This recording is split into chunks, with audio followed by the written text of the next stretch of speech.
was born in Bombay. You want us to table chair or? That's it, yes? Yeah. Okay, fine. Yeah, I'm from Bombay. Actually, some people thought, they were told that I was a Hindu before. Actually, I was not a Hindu before. So the thing is, alhamdulillah, I'm from a Muslim family. But you'll be surprised to know that Muslim families also were far away from Deen. So I'm from that Muslim family. So in our family, the only thing we did was do Eid Salah. That's it. No Jummah, no Ramadan, nothing. That's our life. Subhanallah. And anything beyond was like too much. So that's how I grew up, and at a very young age, and growing up in Bombay, it was very challenging. It's very different. It's like growing up in New York, but maybe not as bad, maybe. I don't know. But anyway, so the thing is that I'm just sharing the story for you guys, so you know that what many of the Muslim youth and the people, the challenges they face, and we expect them suddenly when they grow up to be pious like Zainul Abidin, you know. But we don't think of how the bringing we give them up, like how we brought them up, right? Subhanallah. So that's how my parents were. Like we were living a life like that. And I went to the thing is, I was living in a Hindu country and going to a Catholic school, you know, subhanallah. And from a Muslim family that doesn't practice anything. So imagine that. So anyway, so in the school life, so because I became atheist because of that. I thought this is all made up thing. There's nothing. There's no God. Nothing. This is human-made stuff. So because of my belief with that, with my Hindu friends, I used to go and do Lakshmi Puja with them. And I used to go, Astaghfirullah, haram, I know, but that's what I did, you know, school life. I did Lakshmi Puja with my Hindu friends, and there were some Christian professors and all who used to make us believe, you know, the only religion is Christianity. Everything else is man-made stuff. And one of my Christian professors, he always said, Islam is actually a mix-up. So they took something from Christianity, something from Hinduism. That's why the Muslims have a beard, and the Hindus shave the beard and keep the long hair. So they said, and the Sikhs keep both. But if Christianity has nothing to do with this, it's not man-made stuff. You know, that's what he made us believe, the Christian professor. So that's how my life was. So going with Hindus and hanging out with Christians and going to a church and doing a Thursday Mass with the Catholics. With this confusion, I grew up, subhanAllah. And the life-changing event was Allah subhanahu wa ta'ala wanted to bring me back. So I lived in this life, but I didn't believe in Hinduism, I didn't believe in Christianity. Rather, I had to challenge the beliefs because I was coming from an atheist perspective that there's no God. So they would have, like on the Hindus believe, and some Muslims also do, that if you hang something on the door, nothing evil will happen to you. So they would hang like a lemon with 6 jalapenos made a shape. You know, you see the shape on the doors of Hindu people also. Why? I'll tell you later in the workshop maybe. That how does that stem the belief? You'll see a circle with a straight line up, and you'll see design like that. You'll see the Hindus doors also. You'll see the design. So they believe if you have that structure made out of some things, it takes all the evil out of the house. And then once it dries up, say, oh, so much evil. It's all the evil went in there. So when they throw, nobody would touch it, saying it will get you cursed. And I would deliberately go and crush it, saying, see, nothing happened to me, because I didn't believe in God. But anyway, subhanAllah, there was a time that suddenly one day, my dad decided to take us to a village where his parents were from. So I went there, and that, subhanAllah, that day was a special day for me, you know, subhanAllah. It was late night, we went, we slept. Early morning, I heard the adhan in my life. Subhanallah, what a beautiful adhan it was. What a beautiful adhan. I was so happy to hear the adhan. I left from my house, went to the masjid. You know, subhanallah. I never prayed anything other than Eid. This was the first salah for me. I was going for Fajr salah. I went to the masjid and I prayed Fajr following the people who were praying. I prayed with them. I prayed Eid, so I knew what prayer is. You know, subhanallah. I knew Fatiha also because my dad made me memorize Surah Fatiha. So I prayed salah with them, with the people there. And after that, all day, I was talking to the imam there. I was asking questions, and what is this? And I didn't believe in this. What do you say about that? And then when the imam was gone, there was a jama'ah there. You know, there was the jama'ah, the Tabligh jama'ah, people know. They were there. I asked them questions.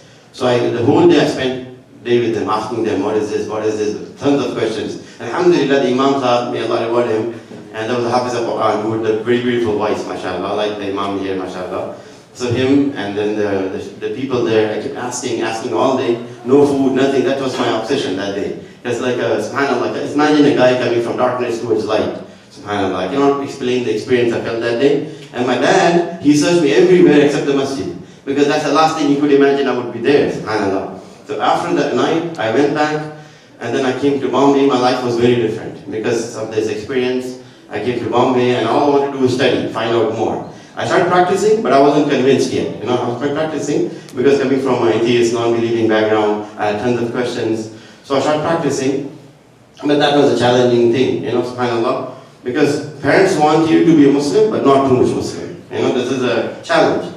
So I was bothered because of that. I'm a Muslim, growing up in a Muslim family, and my parents didn't like my Islam. So they didn't want me to pray.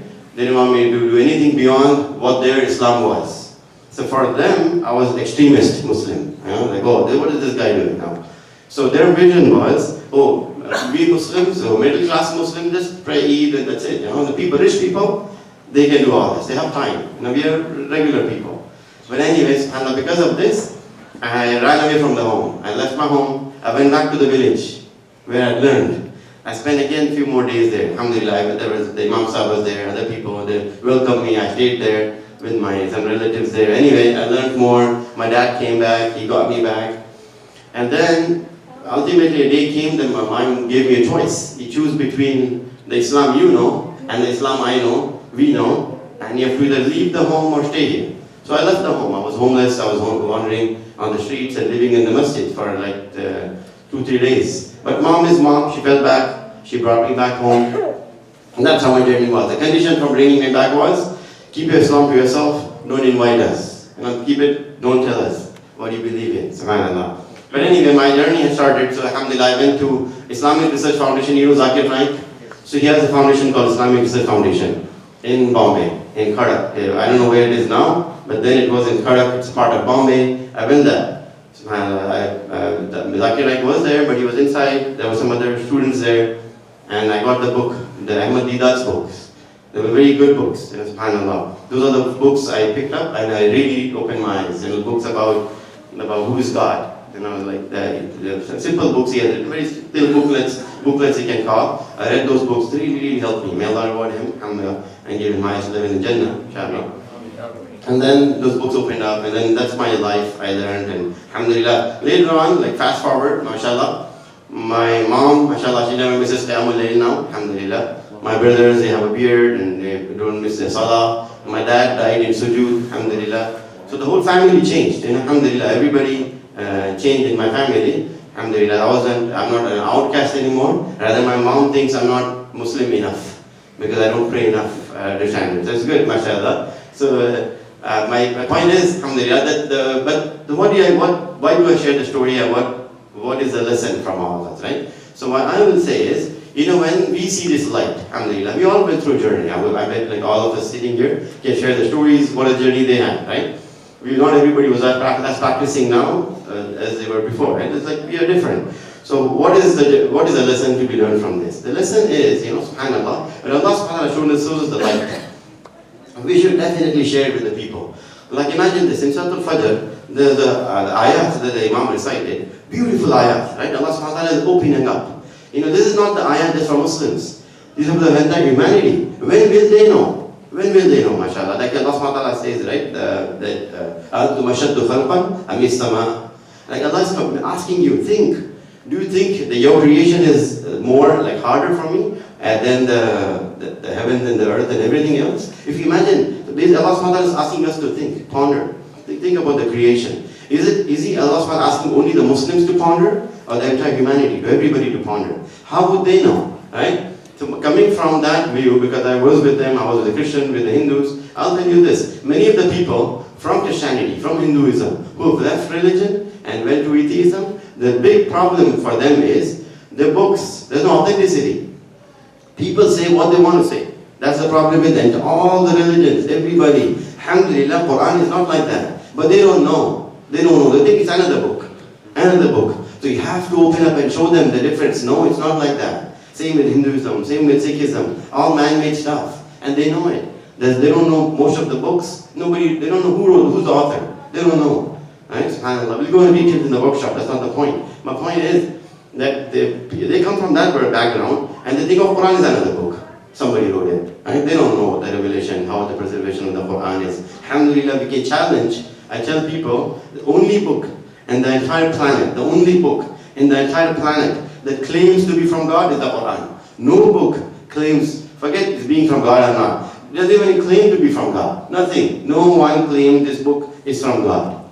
Quran says again and again, revealed by Allah subhanahu wa ta'ala. Again and again Allah subhanahu wa ta'ala tells you this book is from Allah. Alhamdulillah. No book. That's the first thing, right? No book says that. And every other book you have, they're written by authors, by different people who wrote different parts of the books. Quran is not written by any author. Right? They can talk about the life of Muhammad sallallahu alaihi wasallam and Aisha radhiyallahu anha if they want to throw in there, because that's the only thing they can talk about, or those things. Nobody can challenge the Quran.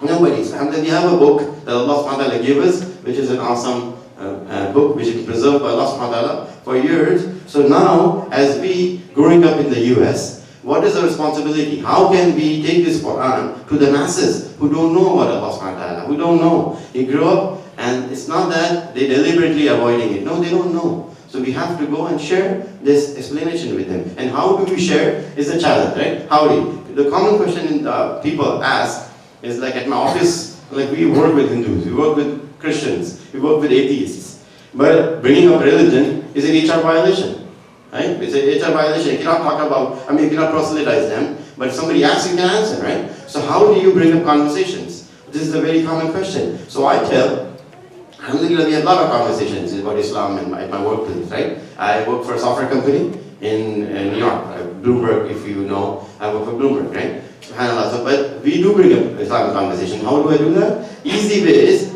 do things so that make them ask.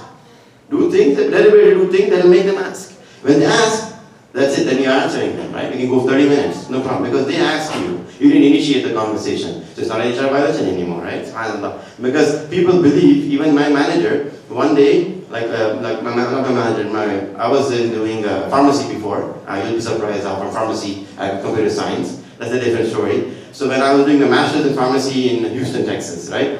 So there was a question in one of the papers. My professor, he's a Jewish professor, he asked a question, and the question was that it's nothing to do with Judaism. I'm just saying he was Jewish, off the topic, but anyway. So he asked a question. The question was, prove that the humans came from a bacteria through evolution, right? And there's a whole theory behind it, right?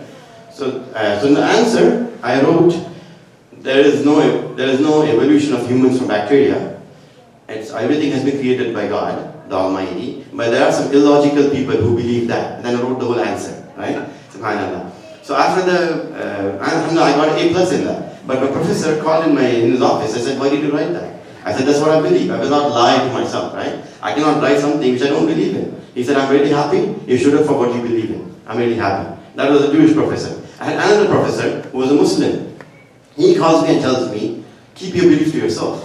Why do you want to display it to everyone? You want to show off? I said, I'm not trying to show off. So this is the difference between a Muslim and a non-Muslim, but that's a different problem. So my point is, so when somebody asks you, you have a reason to talk, right? So we were sitting for lunch like few months ago. We go for team lunches, right? We went for team lunch. So team lunch, I go team lunches. Team lunch I don't like, but I still go. The reason I don't like is people usually they drink, right? The team lunch, we have like 2-3 team lunches a year. They drink. But the thing is, that's a very good opportunity to be free with your friends, right? With your co-workers. So what I do is, I always bring up something which will make them ask questions and then go on, right? So we were eating, and then we have a Jewish guy, he ordered something which is pork. So I said, oh, you eat pork?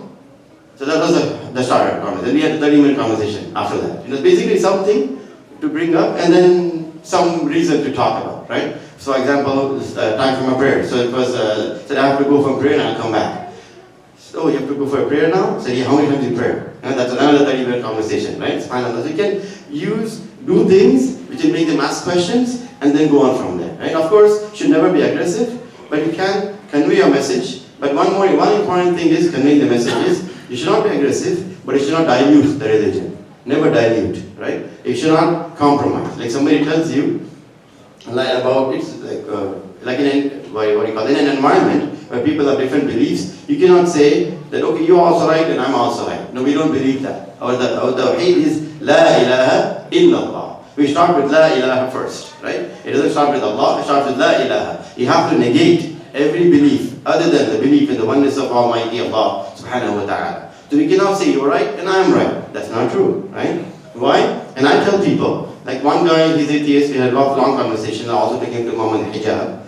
His question was, he said that there are so many religions, right? Like he came from Christian background, so many religions. How will he know that who's right? After there's so many religions, right? So what is the answer for that? Does anyone want to answer this question? There's so many religions out there. Everybody has their own strong beliefs. So how do you know which religion is right? What would you say? Anyone in the audience wants to take a stab at it?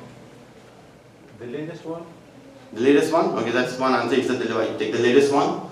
Okay, what else? Any other answers? Authenticity. Okay, the most authentic one. Okay, that's two.